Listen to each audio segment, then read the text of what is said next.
Alaikum salam. How's it going? Alhamdulillah. It's good to see you. Alhamdulillah. What you been up to? Nothing much. Just Man, I'm tired. oh, man. Where'd you traveled this week, right? No, not this week. Trip's coming up, but just getting prepped for programs and stuff. Oh, it's fine. Alhamdulillah.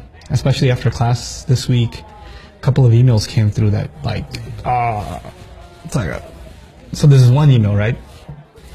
This lady emails, it's a really long email about how she's read that the Quran never talks about covering the head, right? Now, it's not a messed up thing necessarily, but she says, I read the ayah, and I read, what it says in Surah number 24, Surah An-Nur has the ayah, right?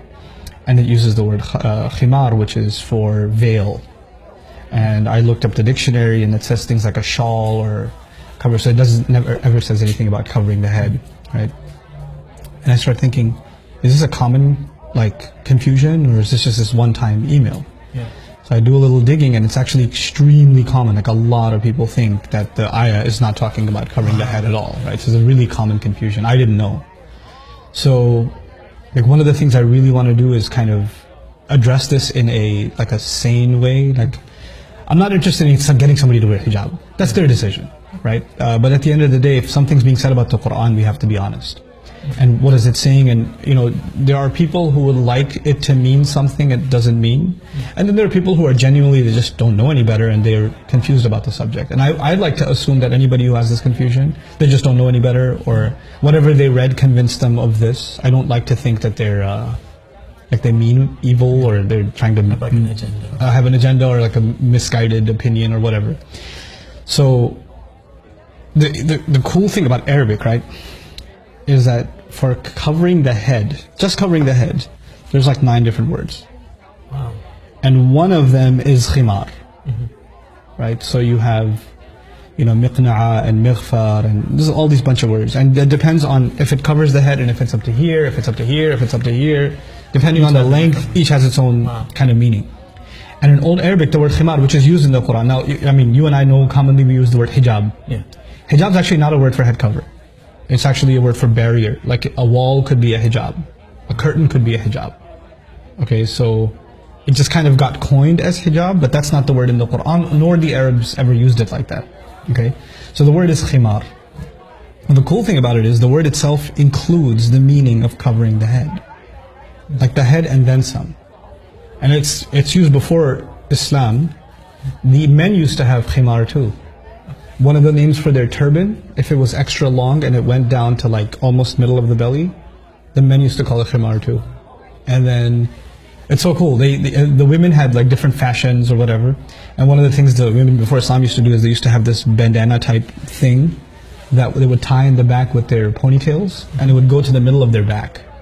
So they wouldn't drape it in front, they throw it behind them. That was also called a khimar. Now the Quran says they should take their khimar and throw it in front of them, before their chest. In other words, the only difference is keep the khimar, but just use it. The head cover is already included in the meaning. Just use it to cover the front also, right? And it should be a certain length. That's the meaning. And somebody argues no, but the word khimar, it just means shawl. It doesn't mean head cover, whatever. It's really cool. Are you familiar with the word khamr? You know what that means? Is that alcohol? Alcohol, Yeah. wine. You know why it's called khamr? No. Because it messes with your head.